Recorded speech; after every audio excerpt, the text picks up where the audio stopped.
Sweet. All right. So go ahead, guys, send those reminders. We are going to go ahead and kick this off. I'm so excited to introduce you to my friend, Dana Chuva. We did not know each other pre-Thrive. We're on Maria's team, but we're not on each other's teams. But that's the thing, is we learn from each other. And when Dana came in, y'all, I was like, who is this girl killing it like a rock star? And she started, like all of us, with a passion. And I watched her and I'm like, well, I'm going to learn from her. I think you came in a year or so after me. And so then I was like, well, I'm going to watch what she's doing. And we do that, when you see new people that are killing it on the leaderboard or in PPAs or whatever's going on, they're doing something right. And one thing that I always say is, like, I know some people said, well, how is this team still killing it? And I'm like, because they never lost their excitement. And that is something, even for a while, Dana, people were like, well, Dana and them, they're still, this was like, I don't know, a year or two ago. And people are like, they're still bringing in 200Ks and they're still this. I'm like, because they haven't lost their excitement, like we take this product, we love how we feel, and we know that more people still need this in their body. So one thing is, Dana and I talked, what was it, right before Vegas? It was about a month or so ago. And Dana, I'm not going to like throw you under the bus or anything, but just raw and real, she was like kind of having some I was in my skin and in myself and in my head right before you did 75 hard. So kind of tell us about that, like you killing this business and then what was going on. So it's so funny. I love how you just like totally like sugarcoated that. Like I called you in an absolute like meltdown mode. And it's funny because, we kind of learned in this business, you don't want to call and complain up. You don't want to call and complain down. And so you're like, I don't really know where to go. And I feel like at that moment, I was a little bit stuck in my business, a little bit stuck in my own head around that time, guys. So I don't know if you guys follow me. If you don't, let me tell you a little bit about what had been going on previously. So I had Selena, which is my 2-year-old. I had her. And then I don't want to say I plugged out of the business, but I definitely wasn't as plugged in. And I don't think I realized that I was kind of plugged out until I looked back at it, right? I was still doing Zooms and calls and being there for my leaders and cheering them on, but I wasn't being as plugged in as I always was, right? I didn't have before and after pictures. I wasn't even utilizing my team's before and after pictures. I wasn't going on getaways. I wasn't doing any of that stuff, right? So after Lena, I think I kind of just fell into this cycle of complacency and management mode where I was just kind of a really good boss. And we hate that word, but it's true. That's exactly what I was. And I look back and I think, oh my gosh, Dana, you said that you were never going to be that person. And I'm like, well, I totally was. And at that time when I called Amber, I was at literally about a year of going through that management mode. And I was absolutely miserable. So we had just sold our house. We had closed on our house. We were moving into a rental, which is where my dungeon is right now. So there is no natural light. There is no actual light. There's literally a ring light and my computer light. So that is why I look like I'm in a cage. But we're in this rental. I felt like my leaders were kind of losing that excitement from me, right? Because I didn't have it anymore. I wasn't kind of showing up. I wasn't doing retreats. I wasn't doing locals. I just kind of was telling them that they should be doing it. Well, why? Like, why would they do it if I'm not? And so I kind of just didn't know where to start. I didn't know where to get back into the business, right? I mean, I feel like a lot of us maybe do fall out of the beginning stages, right? We go to the beginning stages, everything's super exciting, everything's super fun. We kind of get into that like, oh, okay, now we're getting people signed up. And then all of a sudden it's like, halt, there's like, where do we go from here, right? I mean, we kind of get stuck, or maybe we lose some volume or we lose whatever. So at that time, guys, my leaders are truly my closest friends. I have known all of my 200Ks, truly my personal 200Ks, I have known since either high school or before. My first Lavelle millionaire, I have known since she was 5 years old. So I have a very close relationship with a lot of my leaders. So at that time, I actually had a Lavelle millionaire and a 200K leader that was very close to me that left the company. And that hit me really hard in a very soft spot, personally, emotionally. And I feel like that went into the business as well, right? Now I'm doubting myself as a friend. I'm doubting myself as a leader. I'm doubting myself in my business. I had never had anybody leave. So I was having a really hard time kind of absorbing this and going, Dana, like, how do you come back from this? Like, if you're not a good leader to your best friends, how are you going to be a good leader to somebody that you don't even know or somebody that you're building a relationship with, right? And so I was taking all of these things and I'm letting it pile up. And instead of letting it fix me, I was letting it break me. And that was when my mental breakdown came and I literally didn't know who to call. And so I had called a few leaders and some of the leaders basically told me different ways to get out of it, and things that they were doing. And I would try them. I'm in no way, shape or form my own leader to the point where I won't try new things. What I will tell you though, is that I learned very quickly that I can't do something someone else's way. And I learned that very fast. So what I mean is this, I am very, very open to learning new things and trying new things that work well with my business and my personality. However, I cannot change who I am. So if I am not this Instagram model who has a ton of influencers, I'm never going to be that person, right? So I can pretend all day long that I'm just going to have this massive influence of, TikTokers or social media, whatever. The truth is, my entire social media is thrivers. That's who they are. And so I'm not going to build an entire business off of social media. And so for me to try to learn how to navigate my social media and only focus on that takes away an entire part of leadership that makes me not who I am, right? So what did I have to do? So I'm going to kind of rewind this a little bit. And you guys are going to be like, what the hell does this have anything to do? And sorry if you guys have kids around, but you're going to be like, what the hell does this have anything to do with Thrive? And it will all make sense. I'm really big with analogies. And you guys are going to be like, okay, I see how this circled back. When I was 16, I was in a really horrific car accident. The car, I got in a car accident. I flipped the convertible with the top down. And I was trapped underneath the car, and I had to have paramedics actually lift the car, and I crawled out of the car, right? They actually had no idea how I even survived an accident like that. And not only did I survive the accident, I actually had no injuries whatsoever. I had bruises, and that was it. And the only bruises that I had were from the seatbelt. And so they actually called me this miracle kid. And so what they asked me to do is I went around Florida. They flew me to different places of Florida, and I talked with different fire stations about seatbelt safety.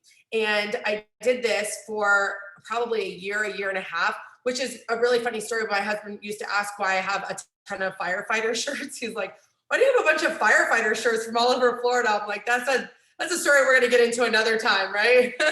So I used to travel. The first time I told my story, full-blown tears, right? I mean, I couldn't believe that I had survived such an accident, and the emotion behind what the seatbelt had done, and looking at the pictures of the car and knowing that I had survived such an accident, right? After a year and a half of traveling and telling the story of the seatbelt, I had lost the passion behind it. Does that mean that I'm not still super grateful and passionate about seatbelts? No. Does that mean that I'm not super grateful for what I had been through and the experience that I had overcame? Absolutely not. It just means that that's part of my story. It means that the more I tell it, the more it becomes part of me, and the easier it is to share it. That is how my Thrive experience story became. When I first started sharing the Thrive experience, I had so much passion because it was new. And I had so much to give when I was sharing it because it was passionate, right? The more I had told my story and the more that I shared it, the more it was just a part of me. I had lost the passion, I had lost the excitement. It was just a story. And so, what I needed to do is I either needed to refine that passion, refine another story that this was going to do for me, or I had to start getting around people that had that passionate story again. And because guess what? We were not around a lot of people, it was very hard for me to find those stories that were passionate. Now you can listen to them on Zooms, you can listen to them on lives. It is not the same as being in the same room as somebody who shares the Thrive Experience story. It's just not. Being in the same room, feeling it, it's just different, right? So what did I do? I figured, hey, if I'm gonna have this business and I'm going, sorry, family's home. Hey, okay. Sorry, it's gonna be chaotic for about 5 seconds until they get upstairs. But when you stop having the passion, you have to use other people's. And so I either figured, hey, if I'm gonna go all in this business and I'm not just gonna be a leader that was a has-been, and guys, I'll be honest, I felt like a has-been. I felt like somebody who just did it once and I could never do it again. Now, did my team fall apart? No. Did my paychecks drop tremendously? No. Was I still able to survive? Yes. You know, we're building this dream house. Was I able to live my life comfortably? Yes. But I wasn't able to live comfortably here, knowing that I was still able to impact other people's lives and our own life. I am a dreamer, right? I like to have goals and I like to have dreams, and I was not fulfilling any of them. I had these vision boards and these dream boards, and I had accomplished everything on them, but it wasn't enough, right? I wasn't done yet. So what did I have to do? I had to make bigger goals or different goals. Maybe the goals that I had set were not the ones that they're all coming like little mice behind me.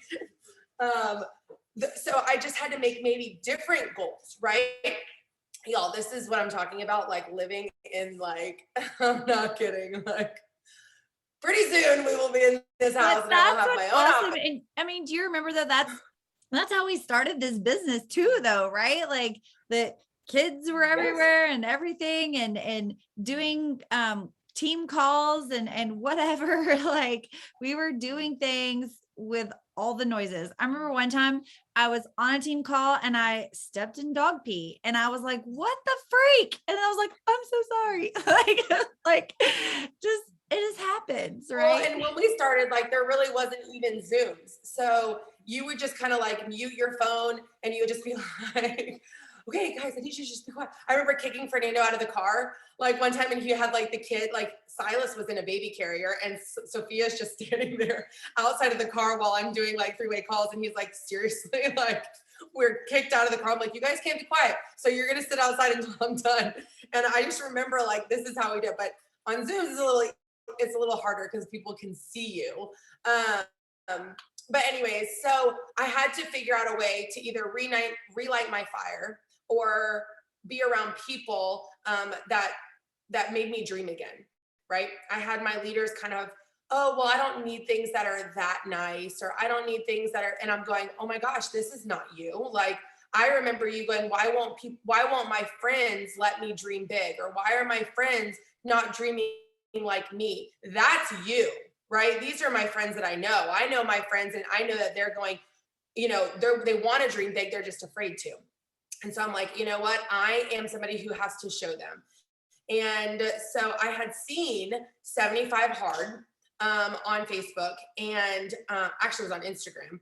And I had seen 75 Hard, and I'm like, I mean, I'm going to do this. I'm just going to try it. And if anything, the thing that attracted me the most had nothing to do with weight. It had nothing to do with the diet part of it, because I'm like, oh, whatever, I can do the diet, you know, anytime, right? I mean, we've all done diets, right? It was honestly the mental part for me. I needed to get my mental health kind of back on track. And so I didn't call you freaking out going, Amber, I don't know what to do. So that's what I did. And it was more of having a routine of something different that I did every single day, changing up the game, whether it was for reading, whether it was for the working out. And I did not do like crazy works out. I literally just walked. That's it. I walked, and every once in a while I'd go swimming with the baby. And I was not willing to wait any longer. It was like, I'm doing it right now, and that's it. And so I printed out this thing and I said, I'm going to do this if anybody wants to do it with me, but I am going to do 75 hard with Thrive. Anybody who does it with me and makes it to the end, I'm going to raffle off $500. And I added them all to a group, and I legit just said, all you have to do is make it through. That's it. There was probably over 150 people in that group, and I think 3 were raffled. 3. And I'll be honest with you guys, we were very active in that group. We were very like, come on guys, you can do this. We've got like, even with cheering each other on, there was still people that were just like, nope, didn't have my water today, have to start over. Or nope, I didn't stick to my diet. Or, oh, nope, it was raining, so I didn't work out. I mean, it was just simple things that they couldn't mentally get past just getting through 75 days, right?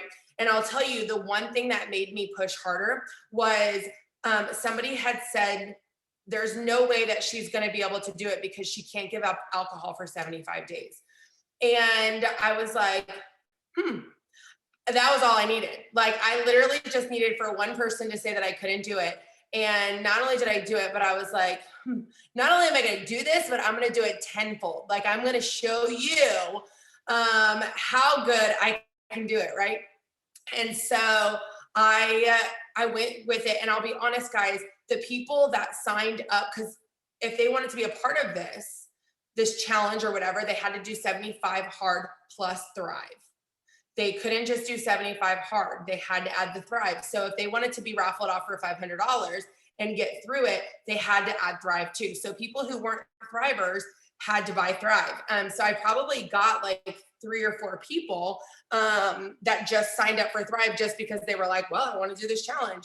And, you know, it was great because it kind of jump started my business again, which I had like 0 PPA. I was just totally like, this is not going to work. And so it kind of just, it worked to get people on board.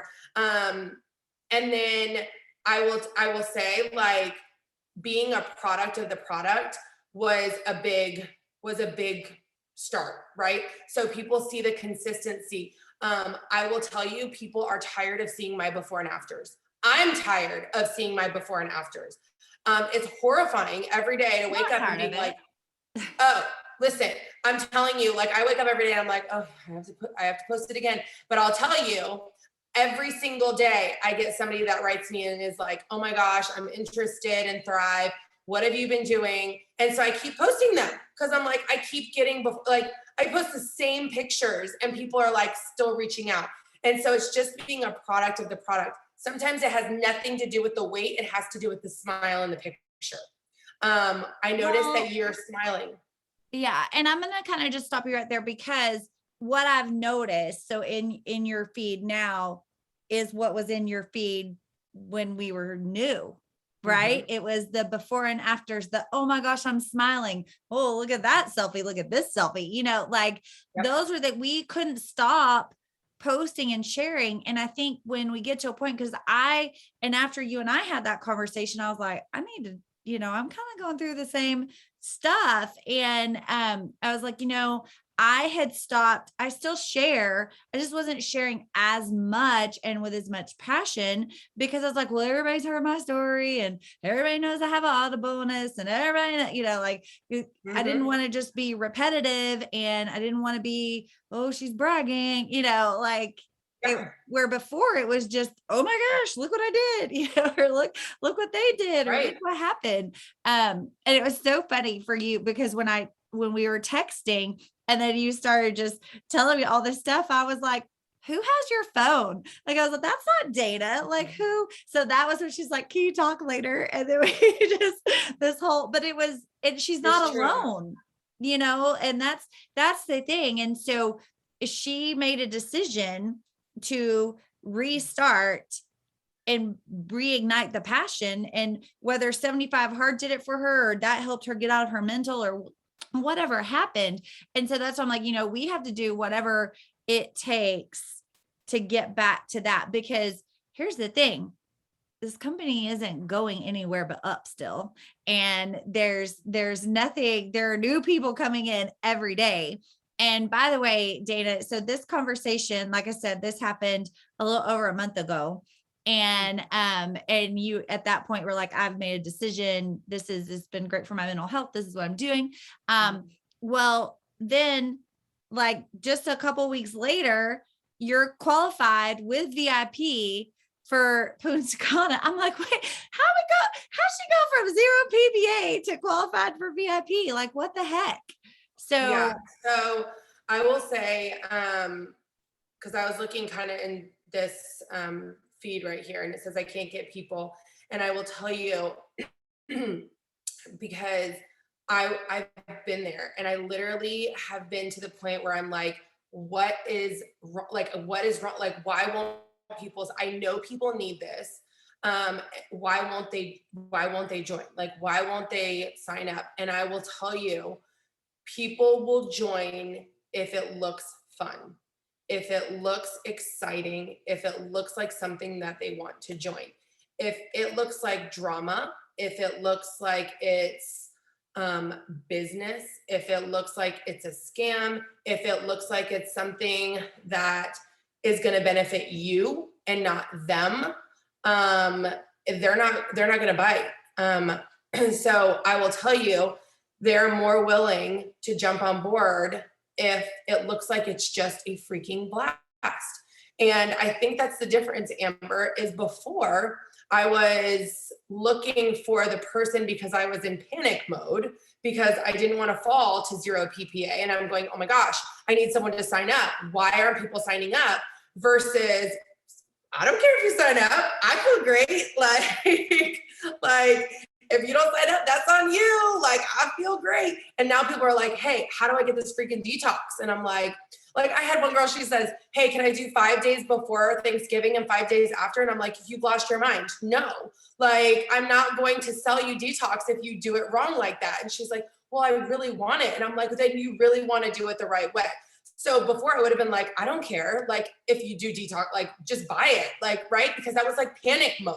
Like, I just need a customer. Right. So if it's benefiting you, people don't want to help.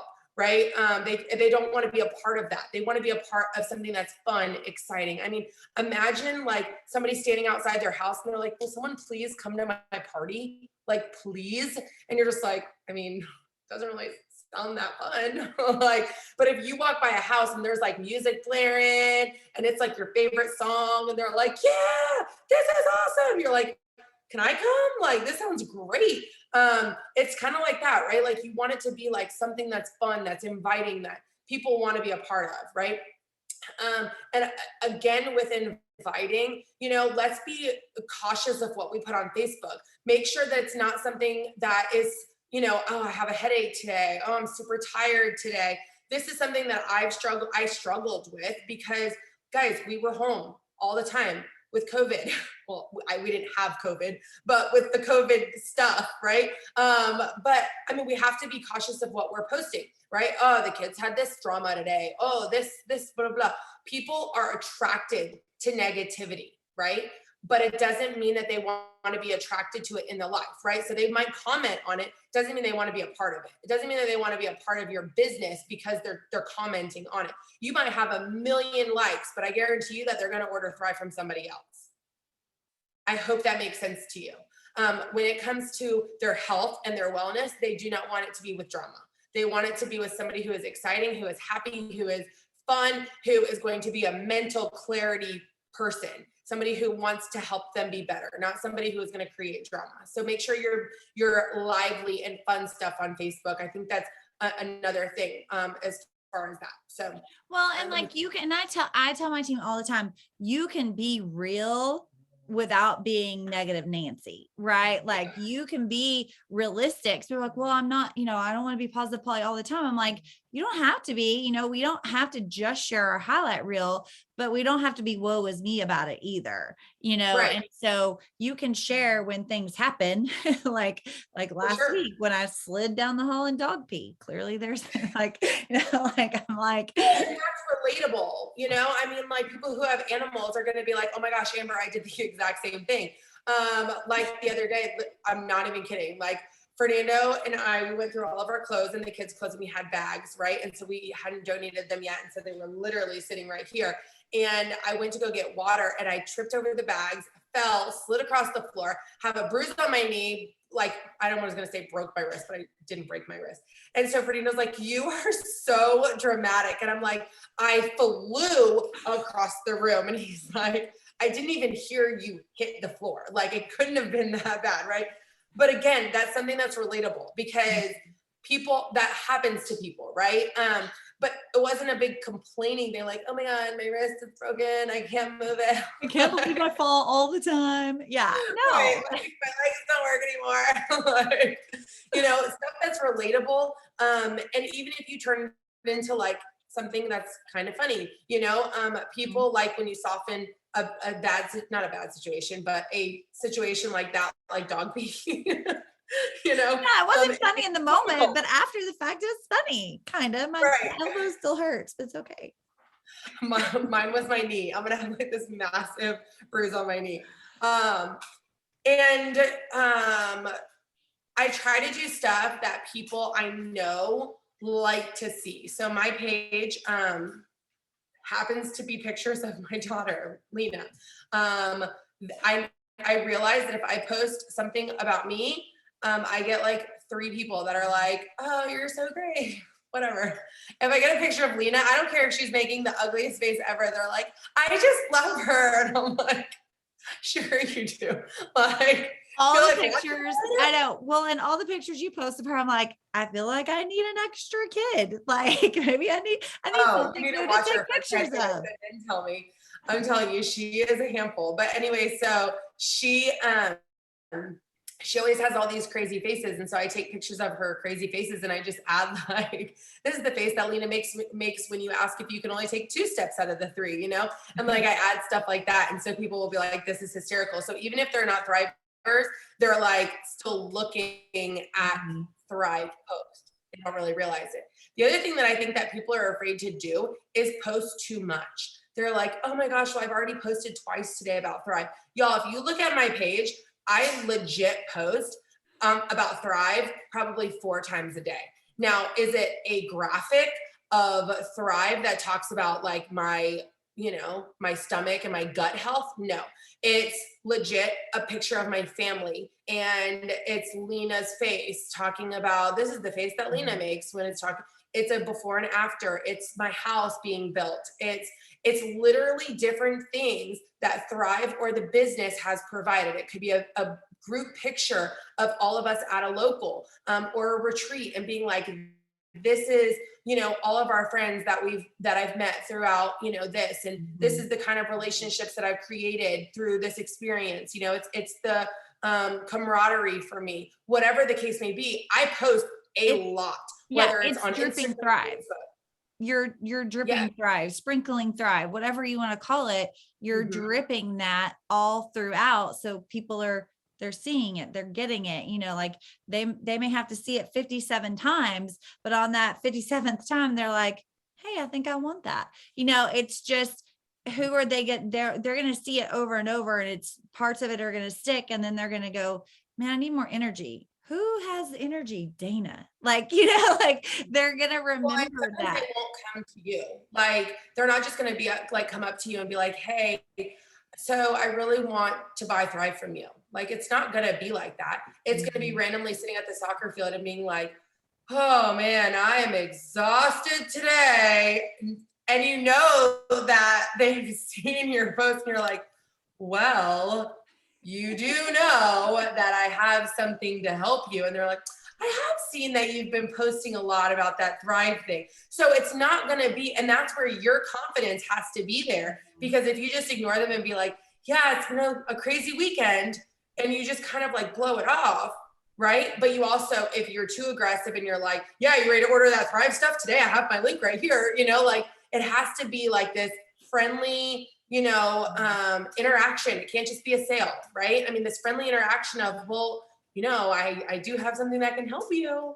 We've talked about that, they're like, yeah, I have, and knowing that you're there to help them and not there to sell to them, right? I mean, it's kind of like if someone's holding a bunch of stuff, me and my analogies again, someone's holding a bunch of stuff and you're carrying an empty bag. You're not just gonna be like, well, I have this empty bag. I'm just gonna walk right by you. Like, good luck with all your stuff, right? You're like, hey, I have this bag. Do you want help? It's kind of like that, right? It's kind of like offering help, but not being like, hey, give me all your stuff, put it in my bag. Like, we have to kind of offer it, right? Not demand it. Well, once you started the 75, oh, go ahead. Sorry, it says once you started the 75 hard, how long did it take you to get out of your funk and be excited again? I would say once I started seeing results. And I won't say results as far as physical. I will say results as far as mental. When I started seeing that I was waking up earlier, I was getting ready, like I was grabbing my book and reading when I started, and the books that I was choosing to read put me in a better mood, just automatically. When I realized that I was getting up and sticking to a routine every day, drinking water, guys, which by the way, for the first week, you will live in the bathroom. So please do not travel anywhere that you're like, oh, we're going to go on a 15-hour road trip. Yeah, that's not a good idea when you decide to drink a gallon of water every day. However, drinking that much water, guys, is so good for you. It really, I don't want to say a gallon because everybody's body weight is different. And so you don't drink too much water, but there is an amount of water you should be drinking. And I'm telling you, by drinking a lot of water, guys, it flushes a ton of stuff out. It keeps you full. It hydrates your skin. I'm telling you, like, it's just so good for you. So just that was I feel like is just so was already so good for me. And so I think that helped a lot, and it kind of kept me on this schedule of feeling good. So I would say that probably, I don't know if there's a book for 75 hard, and it's not an author. It literally was just this guy who wanted to have a structured routine. And there's people that stick to it. Like there's different like elements of hard, of like there's 75 hard. I kind of did like a 75 easy, if there's such thing. So the thing is you have to do 45 minutes of working out or 30 to 45 minutes of working out outside, which I did. You can't have a cheat day, which you can't drink alcohol. You can't, there's like so many different things. So basically when I say I did like the 75 easy, like I went for walks. I didn't go to the gym and work out for 45 minutes. I literally, whatever, you have to stick to a diet. So it says no cheat days. My diet was Weight Watchers. So Weight Watchers includes anything. So if I wanted to have a milkshake one day, which I didn't, but if I wanted to have a milkshake one day and not eat anything else, then that was what I could do with Weight Watchers. So I stuck to Weight Watchers. That was my diet. Yeah, it's like you follow whatever healthy lifestyle, whatever that meal plan, whatever you choose, you follow that. Yeah. And I just the reason I chose Weight Watchers is because it was just simple for me to follow the guideline. It was an app on my phone. I can scan stuff in the grocery store. It was something that I felt like I could do easily with my kids as well. So it's basically low carb, low sugar. And so, I just kind of stuck to that. So as far as carbs are concerned, it was just like, no, when I say carbs, like you could have like sweet potato and stuff like that. You just couldn't have like, babe, what's the carbs that I'm talking about? Like the like bread carbs. Like complex carbs? Yes. We always know, like he like gives me my words. You can't have like simple carbs. You can have, what's the other one? Complex carbs. So there's a difference. Anyways, so I could only have one. The other one's more points and whatnot. So you don't want to have like fried foods and stuff like that. It's just more points. You can have it. And then the other thing was how much I was eating. And so I would you can have as many fruits and vegetables as you want. And you just couldn't have like a ton, like steak. You can't have a ribeye steak because it's a lot of fat, right? You can only have like, what was it? A sirloin? Yeah. Sirloin, but it has to be like a smaller cut. That's why I keep him around. He's like, yeah. Yeah, I'm telling you. Like if I lose my word, if I'm like, hey, I really want to go live. And he's like, okay, well, what do you want to go live about? I'm like, well, I saw this thing. And I just start talking and he's like, okay, so you want to talk about this? And you want to talk? And I'm like, exactly. And so he just like brings it out of my head. I'm so ready to get back in the groove with my Thrive. Well, and I'm going to tell you too, like, so one, the pandemic, whatever you want to call it, like that screwed with me because I already knew I was a social person, obviously. I literally thrive on people. Like, so when it got to that point where I'm like, we're not around people. Like I was doing Zooms all the time. My business was great, but I would end a Zoom and I'm crying at my desk because I'm like, I don't know what's wrong with me. And I would make Jason go with me on walks. Like there were days that we would walk 4 and 5 times a day. I'm like, I need to go on a walk. He's like, again? I'm like, yeah, I need to get out of this house. But what's cool is that during that, we actually met more of our neighbors. And so now the neighbors and I, we're friends now. We hang out. I have all these Christmas parties on my calendar. Like we're having a great time there. And half of the new friends are thriving with me now. And so, like, but that for me, and that's why when this detox happened, I was like, I need this. Like, I need this restart.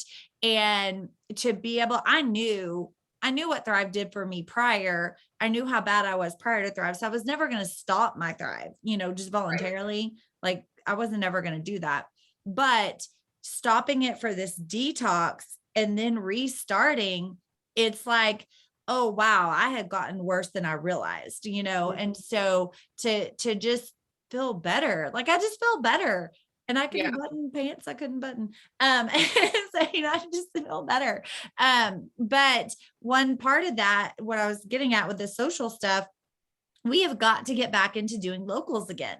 I love that we can do that again and things are happening, but also want to tell you, and I know Kamari is on here. One thing is people have forgotten how to people, right? Like I say that all the time now. I'm like, we got to just help people again. And one thing is like, with our team in Arizona, I thought they were already having locals again. And so then I was like, well, hey, I'll come out and here's the day I'm going to come. And we had a local on the patio. Well, in the planning of that local, I realized they hadn't had a local yet since after COVID stuff. And I was like, oh, okay. So I didn't realize I was forcing them to have a local, but I did. And they were all like, yay, we missed these. And so that is something. I mean, we have ABK leaders that have never had a local because they started when it was in COVID. Yeah. And so they've been to retreats, but they've never actually been to local. So we just had our leader, like our retreat or our whatever leadership training thing, whatever. And as much as I would like to say that that's like a local, it's not.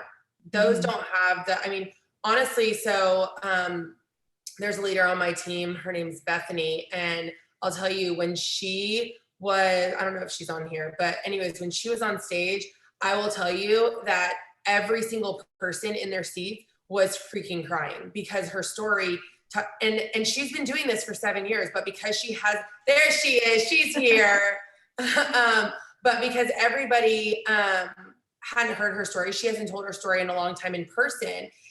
Every single person, and a lot's changed since, people have been here, you know what I mean? So she's telling her story and people are just like bawling. Guys, that's the point, is getting out and telling these stories in person. It's totally different. I've heard Bethany's story 1,000 times. I'm sitting there on stage and I'm like, don't you dare do it, Dana. Don't you cry. Don't you? And I was in there, I'm like, I'm doing it. I'm crying. Like, but it's true. Like, I've heard her story a million times, and here I am, like, I need to like get myself together. But this is the reason why we need to get together and why we need to do these, because you're exactly right. People have forgotten how to people. Which brings me to my next point, guys. Social media can be the devil of your business, of your relationships, of your team, if you don't learn how to talk to people. The he said, she said is so bad in this business if you don't learn how to talk. And you might not get it in, different generations are going to be different, but I will tell you, in my generation, and it is horrible. You will be like, oh, why don't you guys talk anymore? And they'll be like, oh, well, I heard that she said this.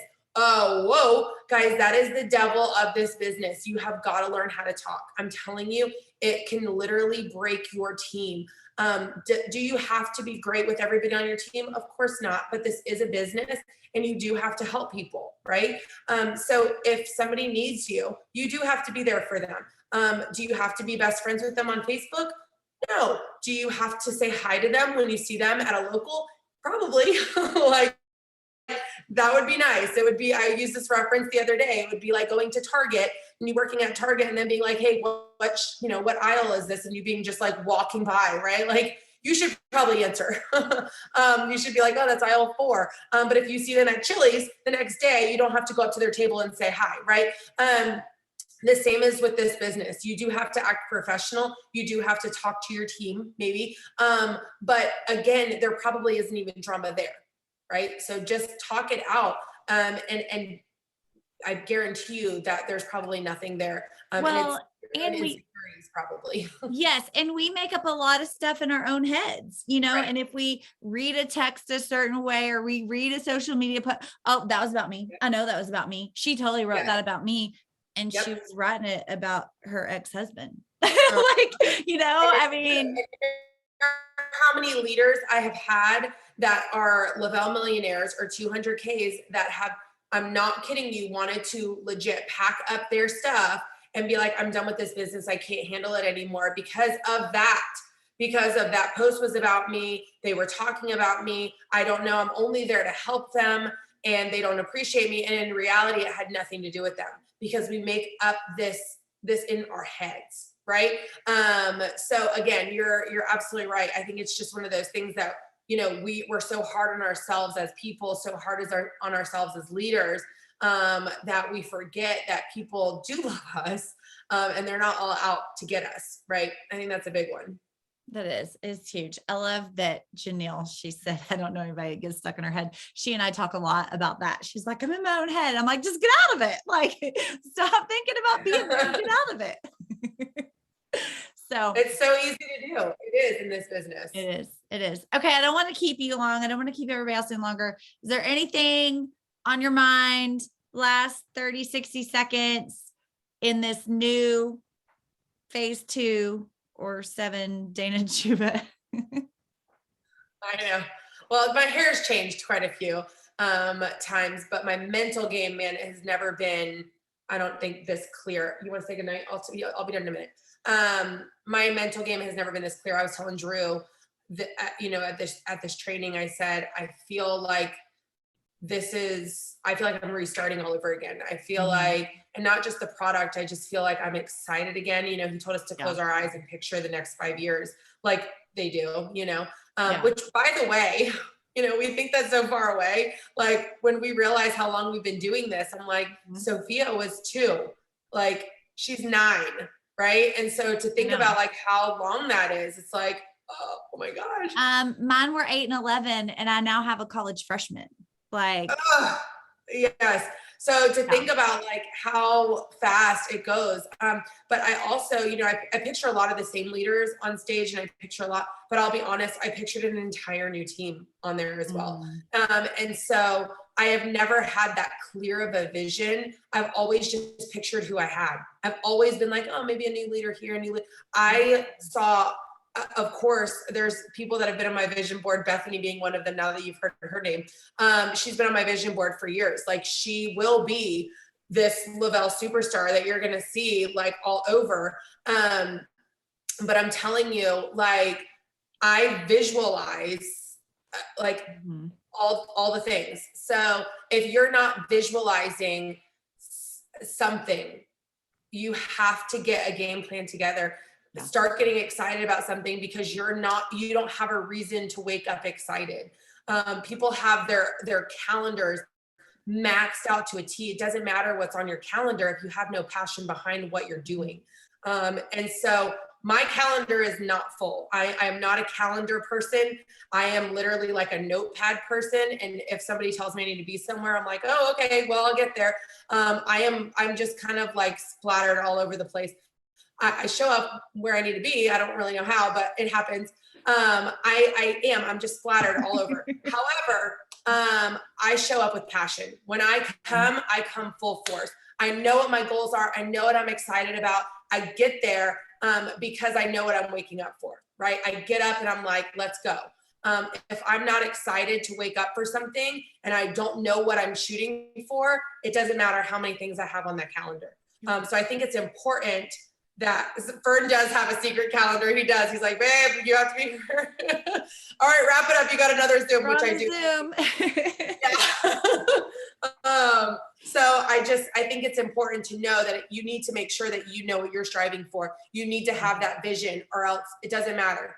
It doesn't matter what you're waking up for. And are you in the vision? You know, like sometimes we have these visions and these big aspirations and and these dreams, and we're not seeing ourselves in it. We're just seeing other people or things, like where you've got to see, where do you see yourself in it? So, okay. One last question. Cause I meant to ask this a while back.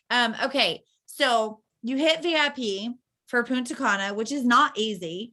And so tell us like how did you do that? Cause a lot of times it's the promoter side that kind of slows some of us down on. So I've never really had a problem getting promoters. Now getting promoters to work, that's another conversation. But so I definitely had a ton of people that were on the product from my 75 hard that were kind of on board. And then when we had the double triple, I had offered it to them first. Hey, are you guys liking your promotion, your whatever? And so I utilize what the company offers. And I've done this from day one, whether it's, VIP 800, whatever the company is running, I run for it. And I run for it full force. So when they did double triples, I offered half back. And guys, I think this is an important thing to talk about. If you don't have the money to give back right then and there, do not offer it back right then and there.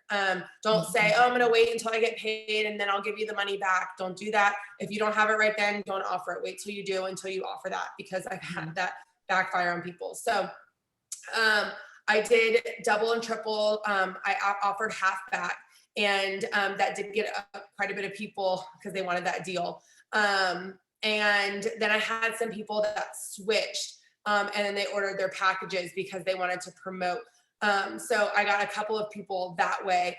And then I actually lost a few customers that way because I had some qualified that were customers. But I think honestly, it's just kind of making sure that you keep that relationship strong with the people that are sampling, the people that, which by the way, I don't know if you remember, but I was not good at samples. I hated samples. So the fact that I'm even talking about people that are sampling is just a whole nother level. And I don't love the idea of sampling. I think it's, if you can't get someone to order, and you've tried over and over and they're just like, okay, I'm not doing this. Let the product work for you, and let them at least try it, but obviously let them know what's going on. But I hand them the product, I give them the product. And then I would offer my own promos. So for instance, if somebody ordered, $150 in product, I would give them $50 in credits to use towards their next whatever. Or if they ordered an upgrade package, I would give them, hey, here's an upgrade package. I'm going to send you $50 for you to use on your first customer, whatever it may be. But whenever I have like a check, sometimes I'll switch some of my commissions to credits so that I can offer stuff like that. So even if it's just like $100, $200, just so that I can offer either free shipping, anything that just kind of lets somebody know, hey, I appreciate you, or hey, like, let's get this done. I only have 2 available and I've already offered one to somebody else. So you're the next person. If you don't take it, I'm offering it to the next person. And that kind of like speeds it up. I don't like to wait. So yeah, I don't know. I think I was just go. I mean, I still am signing people up. Like I signed someone up yesterday and I'm still qualified. Like people are like, oh, are you working for Nando's account? I'm like, no, like I'm laser focused on just my account right now. I am. Yeah. So no, and I love it. And the thing is, and this, my whole purpose for this was for people to see we are normal people who go through ups and downs. And whether you've achieved success or you haven't gotten to that point yet, it's okay. You just have to pull yourself out of it and keep going. One of the Zooms last week, and Lindsay had said, she was like, would you buy Thrive from you? Like, if you go look at your social media, or if you look at the person you present to people, would you buy Thrive from you? And if there's not mention of it, people aren't going to buy Thrive from you. If you're all sour and negative Nelly in your post, people are not going to buy Thrive from you. So that's my first recommendation is go clean that up. Go give yourself a self-assessment of your social media and also of your outward personality when you're at events. Like if you're at kids' baseball games or whatever, are you in your phone or are you talking to other parents? Are you approachable? Right. Well, and do people want to sit next to you?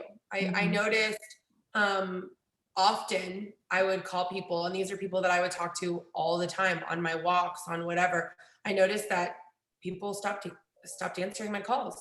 And I noticed that I didn't have anyone to talk to anymore. And I'm like, I wonder why. And I started realizing all I did was complain. All I did was complain about my day. All I did was complain about other people, my life, what status I was in or what state I was in. And I'm like, you know what? They don't want to hear me complain about what I've got going on.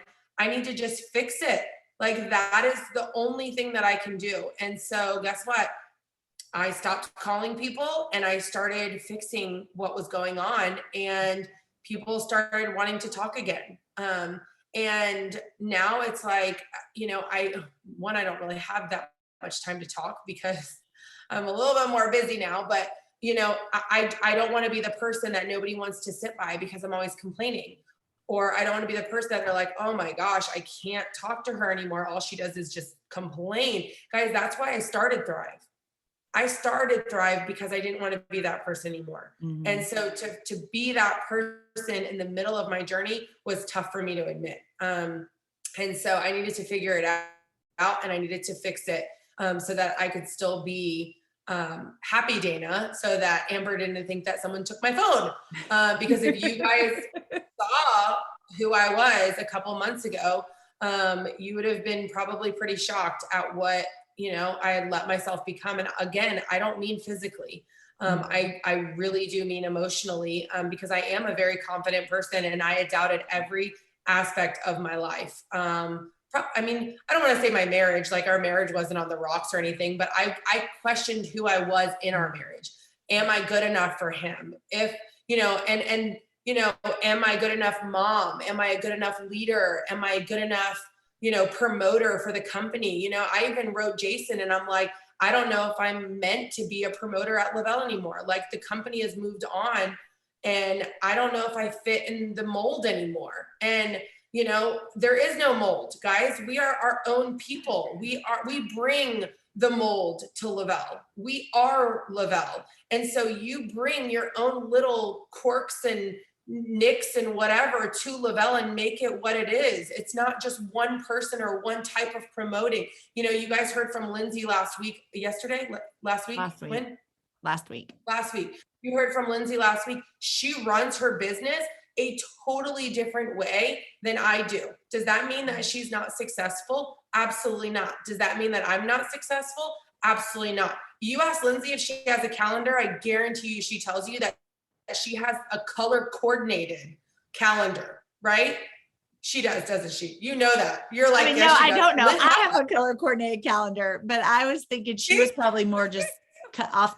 So my upline has a color coordinated calendar. Like she knows her kids are this time, her cheerleading is this time, this is this time. Like everything is color coordinated. There's alarms for certain things. Like me, I just fly by the seat of my pants and things just happen to work out, right? So we are just, that's You're how, like Jason, and that makes me nervous. You're Jason? Yeah, my Jason. He's like you, and that makes me nervous. Yeah.